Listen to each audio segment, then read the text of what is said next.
ಪ್ರೀತಿಗೋಸ್ಕರ ಯಾವ ಮಿತಿ ಬೇಕಾದ್ರೂ ಮೀರ್ತೀರಾ ನೀವು? ಪ್ರೀತಿಗೆ ಯಾವ ಮಿತಿನೂ ಇರೋದಿಲ್ಲ ಪಾರ್ವತಿ. ಪ್ರೀತಿ ಎಲ್ಲ ಮಿತಿಗಳ ಬಂಧನವನ್ನು ಮೀರಿರುವಂಥದ್ದು.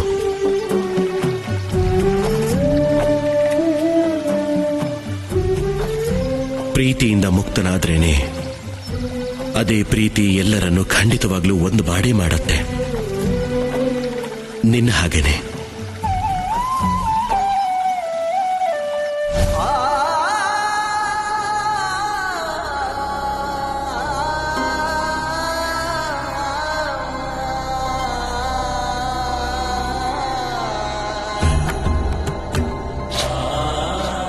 ಇಷ್ಟು ತಡ ಯಾಕೆ ಮಹಾದೇವ?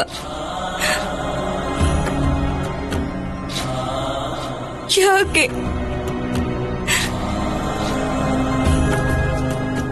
ನನ್ನಿಂದ ತಪ್ಪಾಯ್ತು, ತುಂಬಾ ದೊಡ್ಡ ತಪ್ಪಾಗೋಯ್ತು ಮಹಾದೇವ. ನಾನ್ ನಿಮ್ ಮುಂದೆ ನನ್ನ ಆಸೆನ ಹೇಳ್ಕೋಬಾರ್ದಾಗಿತ್ತು. ನೀವು ಗೃಹಸ್ಥ ಜೀವನದ ಅರ್ಥ ತಿಳ್ಕೊಳ್ಳಿ ಅಂತ ಹೇಳ್ದೆ, ಸಂಸಾರದ ಅನುಭವ ಬೇಕು ಅಂದೆ. ನನ್ನ ಆಸೆನ ಹಿಂದೆ ಪಡಿತೀನಿ, ನನ್ನ ಆಸೆನ ಹಿಂದೆ ಪಡಿತೀನಿ ಮಹಾದೇವ. ನೀವ್ ಬೇಗ ಇಲ್ಲಿಗೆ ಬಂದ್ಬಿಡಿ. ನೀವದ್ ಯಾವ ರೂಪದಲ್ಲಿದ್ರು ನನಗೊಪ್ಪಿಗೆ ಇದೆ ಮಹಾದೇವ. ನೀವ್ ನಿಮ್ ಪಾರ್ವತಿ ಹತ್ರ ಬೇಗ ಬನ್ನಿ. ನಾನ್ ಮಾತು ಕೊಡ್ತೀನಿ, ನಿಮ್ಮ ಅರ್ಧಾಂಗಿ ನಿಮಗೆ ಮಾತು ಕೊಡ್ತಿದ್ದಾಳೆ ಮಹಾದೇವ. ಇವತ್ತಿನಿಂದ ನಾನು ನಿಮ್ಮೆದುರಿಗೆ ಯಾವ ಆಸೆನೂ ಹೇಳ್ಕೊಳ್ಳೋದಿಲ್ಲ. ಕೇವಲ ಈ ಆಸೆಗೋಸ್ಕರ ನಾನು ನಿಮ್ಮನ್ನ ಬಿಟ್ಟು ಇರೋದಕ್ಕಾಗೋದಿಲ್ಲ.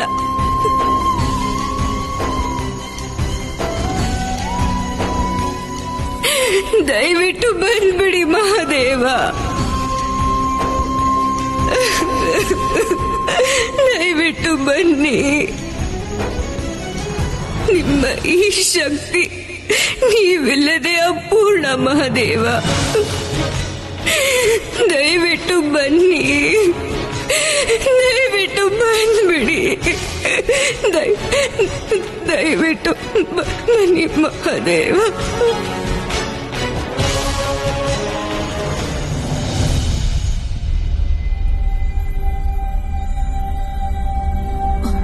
ಶಿವ ಶಿವ ಎಲ್ಲ ಹೋದ?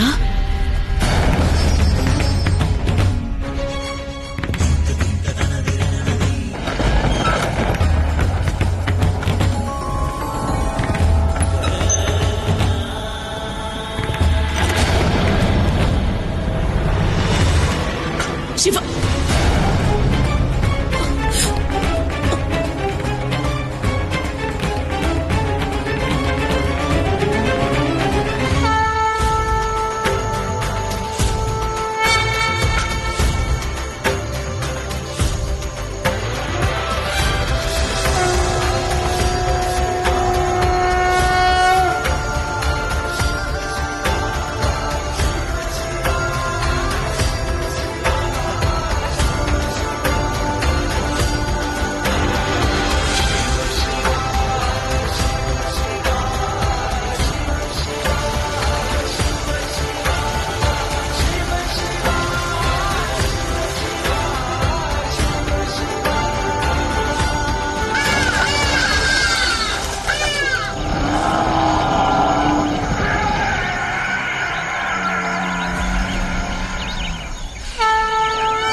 ಮಹಾದೇವ ಬಾಲರೂಪದಲ್ಲೂ 3 ಲೋಕಗಳ ರಕ್ಷಣೆ ಕಾರ್ಯವನ್ನ ನಿಭಾಯಿಸ್ತಾನೆ ಇದ್ದಾರೆ. ಸರಿಯಾಗಿ ಹೇಳಿದ್ರಿ ಲಕ್ಷ್ಮಿ. ಇಂತಹ ಕಾರ್ಯ ಮಾಡೋದಿಕ್ಕೆ ಯಾರಿಗಾದ್ರೂ ಸಾಧ್ಯ ಇದ್ರೆ ಅದು ಮಹಾದೇವನಿಂದ ಮಾತ್ರ. ಮಹಾದೇವನಿಗೆ ಎಲ್ಲಾನು ನೆನಪಿದ್ರೆ ಅವರಿಗೆ ಈ ಬಾಲರೂಪದ ಬಗ್ಗೆ ಏನ್ ಅಭಿಪ್ರಾಯ ಇರ್ಬೋದು? ಲಕ್ಷ್ಮಿ, ಮಹಾದೇವನ ಶಕ್ತಿಗಳು ಅವರ ಹಾಗೆಯೇ ಸ್ವತಃ ಹುಟ್ಟಿತು. ಅವರ ಒಳಗಿರೋ ಶಕ್ತಿನೇ ಅಂತದ್ದು. ಅವರಿಗೆ ಹೊರಗಿನ ಯಾವ ಶಕ್ತಿನೂ ಬೇಕಾಗಿಲ್ಲ. ಮಹಾದೇವ ತನ್ನ ಹಳೆಯ ನೆನಪನ್ನ ಮರ್ತಿದ್ರೂ ಕೂಡ ಅವರ ಒಳಗಿನ ಶಕ್ತಿಗಳು ಸಂಕಟದ ಸಮಯದಲ್ಲಿ ಖಂಡಿತ ಅವರಿಗೆ ಜಾಗೃತ ಆಗುತ್ತೆ. ಮತ್ತು ಶಿವನ ಈ ಬಾಲರೂಪ ಅವಶ್ಯವಾಗಿ ಯಾವುದೋ ದೊಡ್ಡ ಲೀಲೆಯ ಆರಂಭ. ದೇವಿ, ನಾವು ಈಗ ಇಲ್ಲಿಂದ ಹೊರಡಬೇಕು. ಈಗ ಮಹಾದೇವ 3 ಲೋಕಗಳನ್ನ ಸಂಚರಿಸೋ ಸಮಯ. ಹೊರಡೋಣ.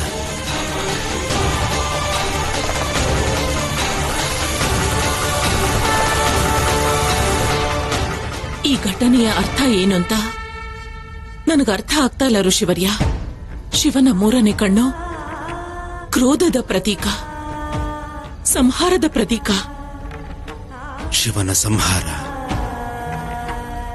ಸಂಹಾರ ಅಲ್ಲ ದೇವಿ, ಅದು ಪುನರ್ಸ್ಥಾಪನೆ ಮಾಡೋ ಮೂಲ ಮಂತ್ರ. ಹೊಸ ಜಗತ್ತಿನ ಸೃಷ್ಟಿಯಾಗೋದು ಇದರಿಂದಾನೆ.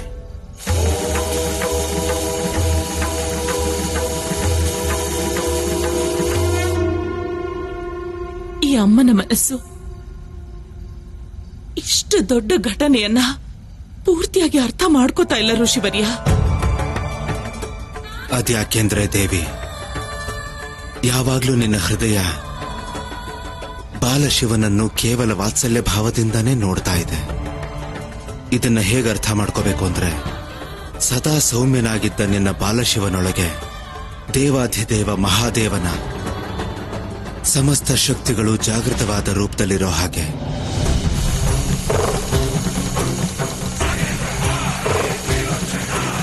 ಬಾಲಶಿವ ಈಗ ಲೋಕ ಕಲ್ಯಾಣಕ್ಕಾಗಿಯೇ ತನ್ನ 3ನೇ ಕಣ್ಣನ್ನ ಬಿಡಬೇಕಾಗಿ ಬಂದಿದೆ.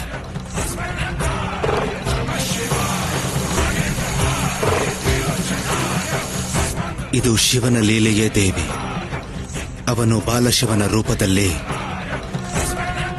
ಸಮಸ್ತ ಲೋಕಗಳ ರಕ್ಷಣೆ ಮಾಡ್ತಾ ಇದ್ದಾನೆ. ಆದ್ರೆ ಅವನು ನನ್ನ ಪುತ್ರ ಋಷಿವರ್ಯ. ಶಿವನನ್ನ ಪಡ್ಕೊಳ್ಳೋದು, ಆಮೇಲೆ ಶಿವನ್ನ ನಿಭಾಯಿಸೋದು, ಇವೆರಡೂ ಸಾಮಾನ್ಯ ಅಲ್ಲ ದೇವಿ. ಅವನು ಎಲ್ಲರೊಳಗೂ ಇರ್ತಾನೆ. ಹಾಗೇನೆ ಎಲ್ಲರಿಂದ ದೂರನೂ ಉಳ್ಕೊಂಡ್ಬಿಡ್ತಾನೆ. ಅವನು ನಮ್ ಜೊತೆಗಿದ್ರು ನಮ್ಮಿಬ್ಬರ ಕಣ್ಣಿಗೆ ಸೌಮ್ಯ ರೂಪದಲ್ಲಿ ನಮ್ಮ ಪುತ್ರ ಬಾಲಶಿವನ ಕಾಣಿಸ್ತಾ ಇದ್ದಾನೆ. ಒಂದು ವೇಳೆ ಅವನು ಕಾಣದೆ ಹೋದ್ರೆ ಅವನೆಲ್ಲೂ ಇಲ್ಲ. ಯಾರ ಕಣ್ಣಿಗೂ ಕಾಣಿಸ್ದೆ ನಿರಾಕಾರನಾಗ್ಬಿಡ್ತಾನೆ.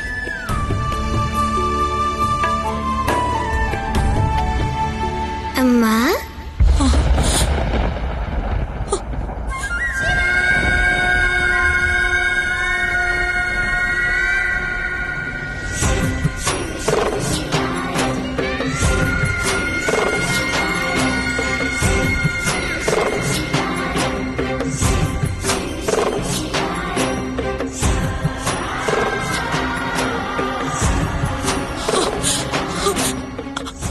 ಅಲ್ಲಿ ಹೊರಗೆ ಏನೆಲ್ಲ ಆಯ್ತು ಅದೆಲ್ಲ ಅಲ್ಲಿ ಏನಾಯ್ತಮ್ಮ?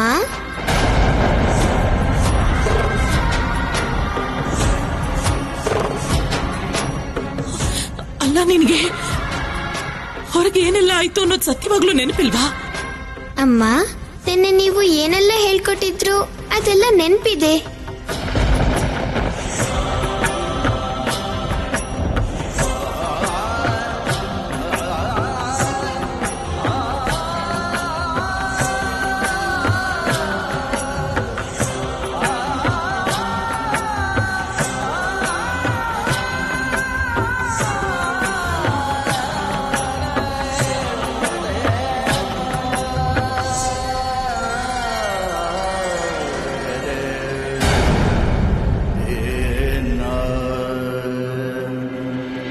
ನಾನು ತ್ರಿದೇವಿಯರಲ್ಲಿ ಬೇಡ್ಕೊಳ್ಳೋದಿಕ್ ಬಂದಿದ್ದೇನೆ.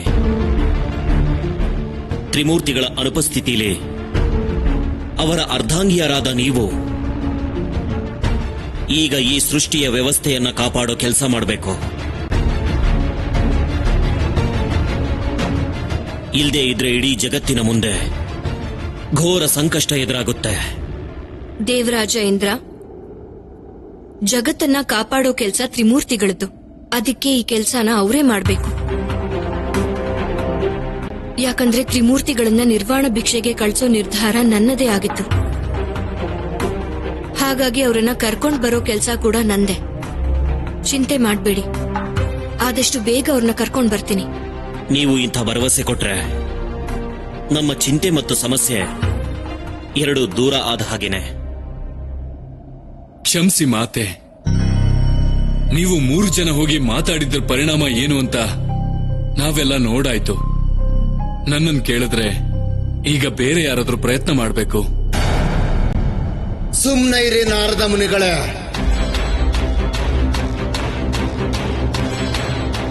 ನಿಮ್ಮ ವಿಚಾರನ ನಿಮ್ಮ ಹತ್ರನೇ ಇಟ್ಕೊಳ್ಳಿ. ನಿಮ್ಮ ವಿಚಾರ ಅಲ್ಲ, ವಿನಾಶಕ್ಕೆ ಕಾರಣ ಆಗುವಂಥದ್ದು. ನೀವು ನಮ್ಮ ಕೈಲಾಸಕ್ಕೆ ಬಂದಾಗಿಂದ ಬರೀ ಸಮಸ್ಯೆಗಳೇ ಹೆಚ್ಚಾಗ್ತಾ ಇವೆ. ನನಗೆ ಸಂದೇಹ ಬರ್ತಾ ಇದೆ, ಈ ಸಮಸ್ಯೆಗಳಿಗೆ ನೀವೇ ಕಾರಣ ಅಲ್ವಾ?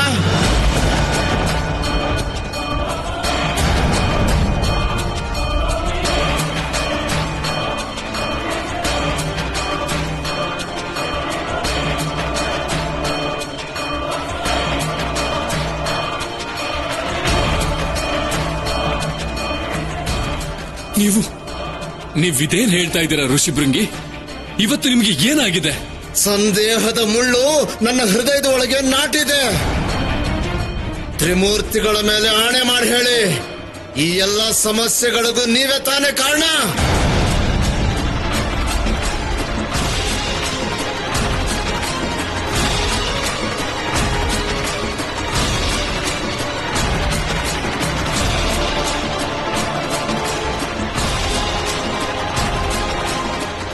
ನಾರದ ಮುನಿಗಳೇ,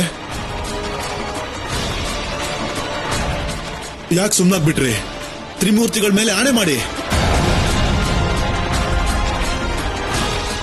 ಇಲ್ದೇ ಇದ್ರೆ ನೀವು ಇಲ್ಲಿವರೆಗೂ ಮಾಡಿರೋ ತಪ್ಪುಗಳನ್ನ ಎಲ್ರ ಮುಂದೆ ಒಪ್ಕೊಳ್ಳಿ.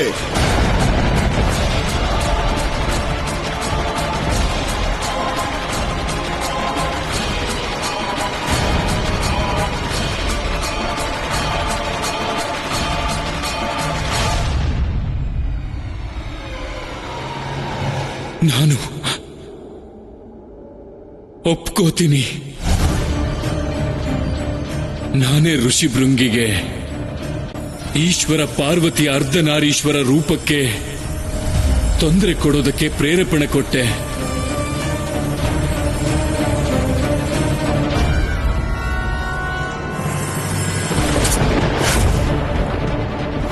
ನಾನೇ ಮಾತೆ ಮೈನಾದೇವಿಗೆ ಪಗಡೆ ಆಡೋದಕ್ಕೆ ಆಮಂತ್ರಣ ಕೊಟ್ಟೆ.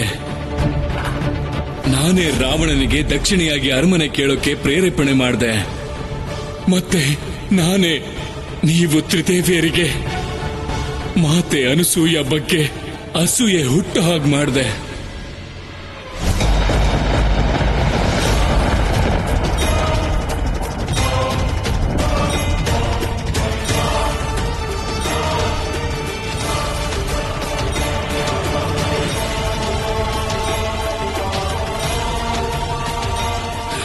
ಇದೆಲ್ಲ ನಾನೇ ಮಾಡಿದ್ದು.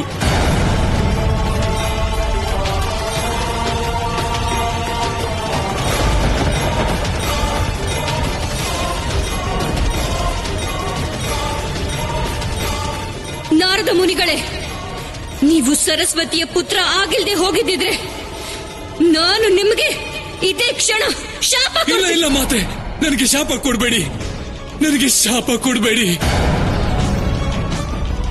ನನ್ನನ್ನು ದಯವಿಟ್ಟು ಕ್ಷಮಿಸಿ.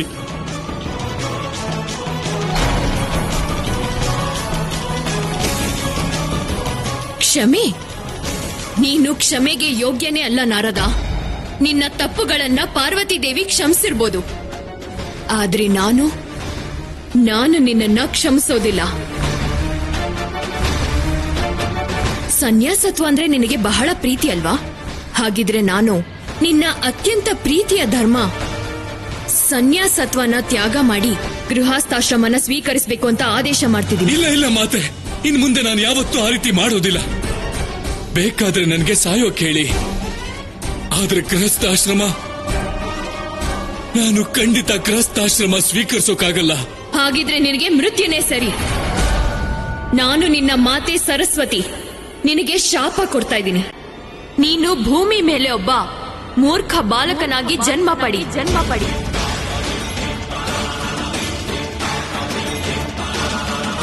ನೀನು ಮಹಾದೇವ ಅಂದ್ರೆ ಏನು ಅಂತ ಅರ್ಥ ಮಾಡ್ಕೊಳ್ಳೋವರೆಗೂ ನೀನು ನಿನ್ನ ಈ ಮೂಲ ರೂಪವನ್ನ ಪಡೆಯೋದಿಕ್ಕೆ ಸಾಧ್ಯನೇ ಇಲ್ಲ. ಇದೇ ನನ್ನ ಶಾಪ.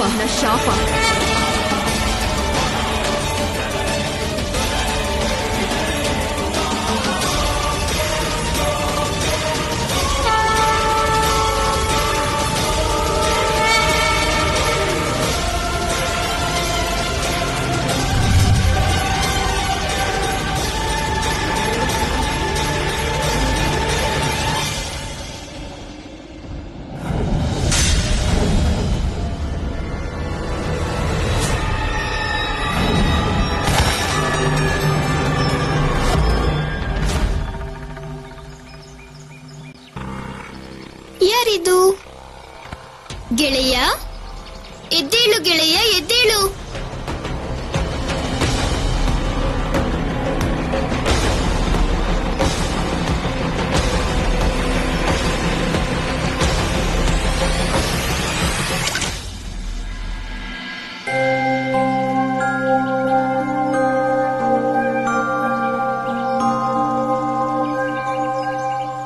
ಯಾರ್ ನೀನು?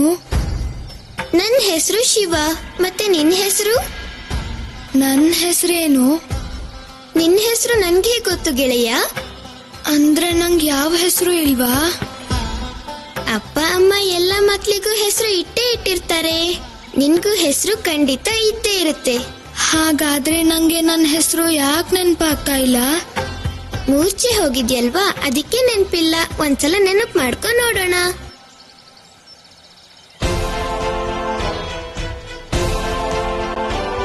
ಮೂರ್ಖ ಬಾಲಕನಾಗಿ ಜನ್ಮ ಪಡಿ. ಮೂರ್ಖ.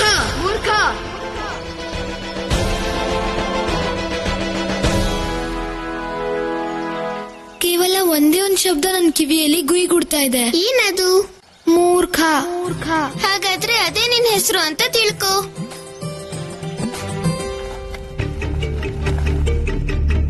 ಅಮ್ಮ,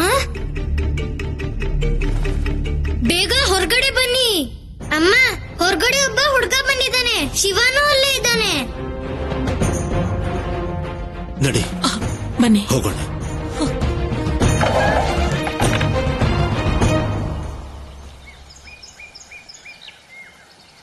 ಇವನ್ಯಾರು? ಯಾರಪ್ಪ ನೀನು? ನೀವೆಲ್ಲ ಯಾರು? ಇದು ನನ್ನಮ್ಮ. ಮತ್ತೆ ಅಮ್ಮ, ಇವನ್ ಹೆಸರು ಮೂರ್ಖ. ಇವನ್ಗೆ ಇವನ್ ಹೆಸರು ಬಿಟ್ರೆ ಬೇರೆ ಏನೂ ನೆನ್ಪಿಲ್ಲ.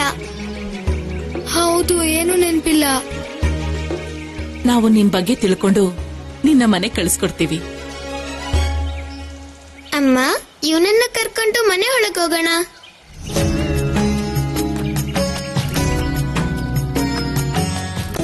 ಮೂರ್ಖ, ಬಾ ನನ್ ಜೊತೆ. ಶಿವ, ಎಲ್ಲಿ ಕರ್ಕೊಂಡು ಹೋಗ್ತಿದ್ಯಾ ಇವನನ್ನ? ಯಾರ್ಗೆ ಯಾರು ಇರಲ್ವೋ ಅವ್ರಿಗೆ ಅಮ್ಮ ಇರ್ತಾಳೆ ಅಲ್ವಾ ಅಮ್ಮ? ನೀನ್ ಬಾ.